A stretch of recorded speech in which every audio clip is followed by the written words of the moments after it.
बिस्मिल्लाहिर्रहमानिर्रहीम अस्सलाम वालेकुम जी। की हाल है? ठीक ठाक? उम्मीद करते सारे भैन भरा ठीक ठाक होंगे। अल्लाह पाक सब नूं खुश ते आबाद रखे, आमीन अल्लाहुम्मा आमीन। इस दुआ दे नाल करदे अज दा व्लॉग शुरू जी, जिहड़ा कि है मॉर्निंग दी रूटीन।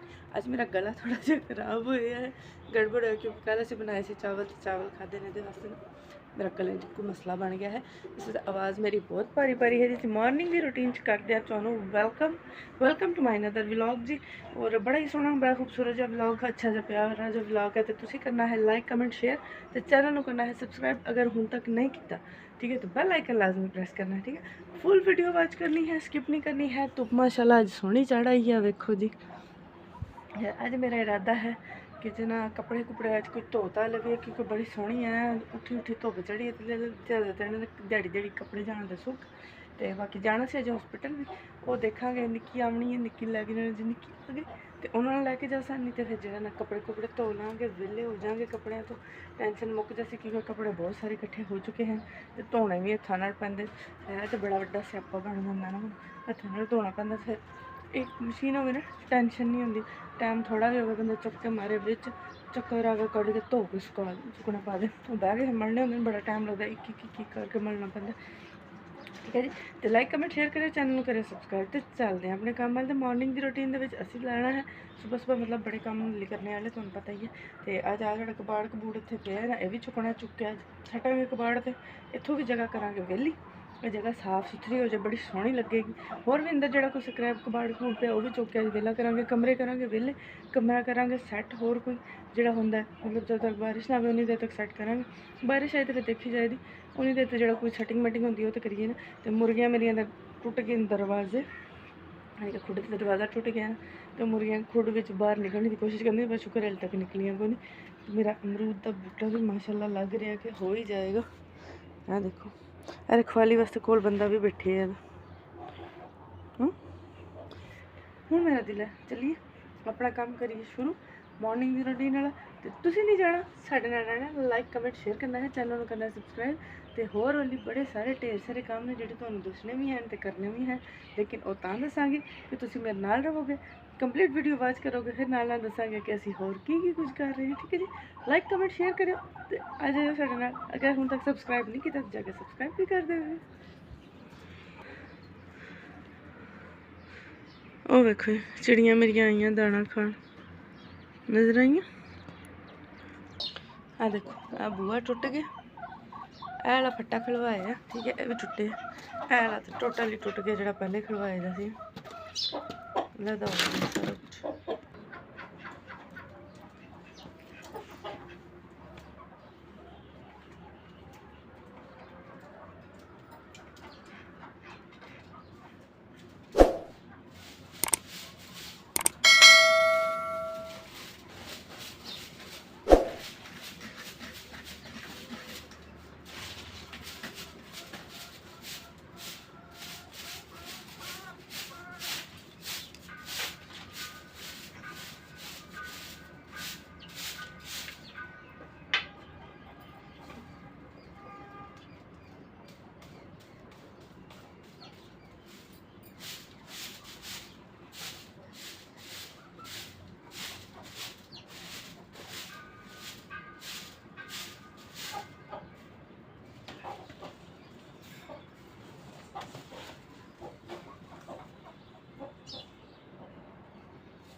लो जी झाड़ू मैं ला लिया।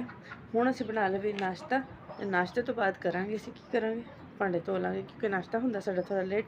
इस वास्ते हुण मैं बनाउण चली नहीं तो मैं पहले नाश्ता बनाना सी पर नहीं जी हुण चले नाश्ता बनाइए उस तो बाद धोवांगे बर्तन तो फिर बाकी कमरे का काम जिहड़ा वो भी सारा करना है। उन्नी देर तक अहमद जग जाएगा फिर सारा काम करांगे कमरे। ठीक है चलते हैं नाश्ता बनाना। आ देखो जी मुर्गी साड़ी चढ़ी दरवाजे ते मैं बाकी भी खोल ही लवां। ऐ वेखो जी आ की होया मैं अंदर गई सी पानी गर्म करन ठीक है ते नाल मैं क्या अंदर दी साफ सफाई करी झाड़ू ला गई झाड़ू झाड़ू ला के पानी गर्म करके मैं निकली बाहर ते अगे की देखदी हां जी हर पासे झाड़ पे आ देखो इन्ना गहरा झाड़ हो गया। हुण मैनूं दसो मैं की करां मैं ते धोने सी कपड़े हुण मैं किहड़े पासे जावां इन्ना झाड़ कपड़े मेरा तो की बने धोवांगी तो सुक्कण दा किवें देखो नहीं हुण पानी गर्म हो गया धोने ते हैं पानी जाया थोड़ी करना इन्नी लकड़ियां जाया हुई मेरी फटाफट चलने अपना काम करी की पता अल्लाह पाक जेह्ड़ा धुप्प लाई आवन। वैसे बद्दल जेह्ड़ा ना बहुता ही गाढ़ा हो गया वो देखो ओए हाय हाय हाय हाय ते हवा भी ठंडी ठंडी चल रही है सुन सुन सुन चलिए अपना काम करिए।